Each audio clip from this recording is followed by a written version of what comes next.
mystère dans lequel sont cachés tous les trésors de la sagesse et de la science. Salut les bien-aimés en Jésus-Christ et bienvenue à With Nous, notre communauté qui lit la Bible ensemble pour connaître nos promesses qu'on a en Jésus-Christ, notre Seigneur et notre Sauveur. Et la parole de Abba Père nous fortifie dans notre marche de la foi.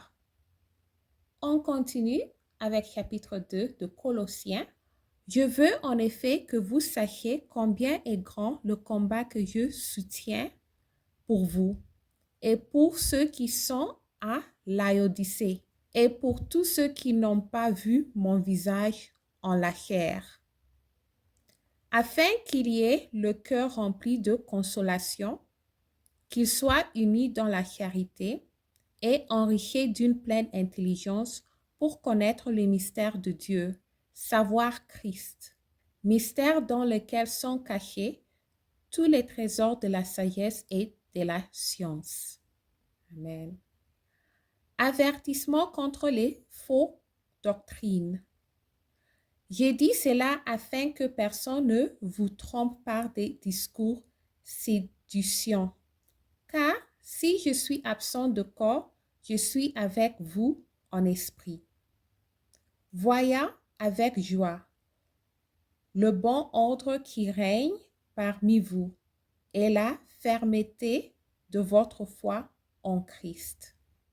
Ainsi donc, comme vous avez reçu le Seigneur Jésus-Christ, marchez en lui, étant enracinés et fondés en lui, et affermis par la foi, d'après les instructions qui vous ont été données, et abondez en actions de grâce.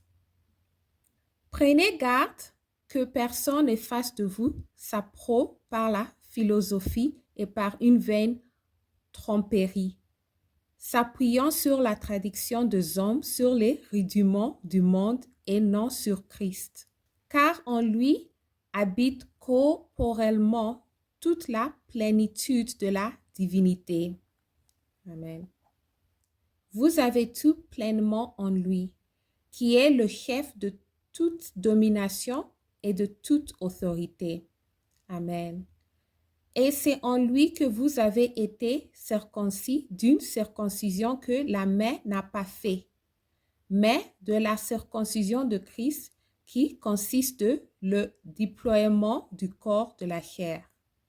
Ayant été ensevelis avec lui par le baptême, vous êtes aussi ressuscités en lui et avec lui, par la foi en la puissance de Dieu qui l'a ressuscité de mort. Vous qui étiez morts par vos offenses et par l'incirconcision de votre chair, il vous a rendus à la vie avec lui, en nous faisant grâce pour toutes nos offenses. Il a effacé l'acte dont les ordonnances nous condamnaient et qui subsistait contre nous, et il a détruit en le glouant à la croix. Il a déployé les dominations et les autorités et les a livrées publiquement en spectacle en triomphant d'elles par la croix. Amen. Que personne donc ne vous juge au sujet du manger ou du boire, ou au sujet d'une fête, d'une nouvelle lune ou de sabbat. C'était l'ombre de choses à venir, mais le corps est en Christ.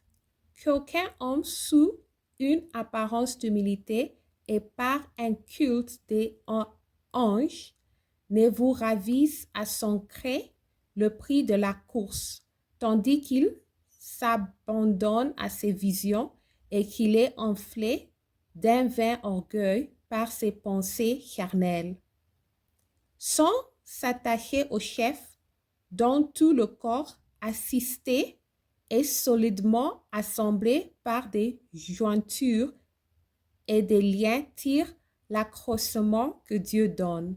Si vous êtes morts avec Christ au règlement du monde, pourquoi, comme si vous viviez dans le monde, vous imposez-on ces préceptes? Ne prends pas, ne goûte pas, ne touche pas. Préceptes qui tout deviennent pernicieux par l'abus et qui ne sont fondés que sur les ordonnances et les doctrines des hommes. Ils ont à la vérité une apparence de sagesse en ce qu'ils indiquent un culte volontaire de l'humilité et le mépris du corps, mais ils sont sans aucun mérite et contribuent à la satisfaction de la chair. Merci d'avoir lu ensemble. J'améliore mon français en lisant la Bible. Que le Saint-Esprit vous donne une révélation de ce qu'on vient de lire. Restez en Jésus-Christ et shalom.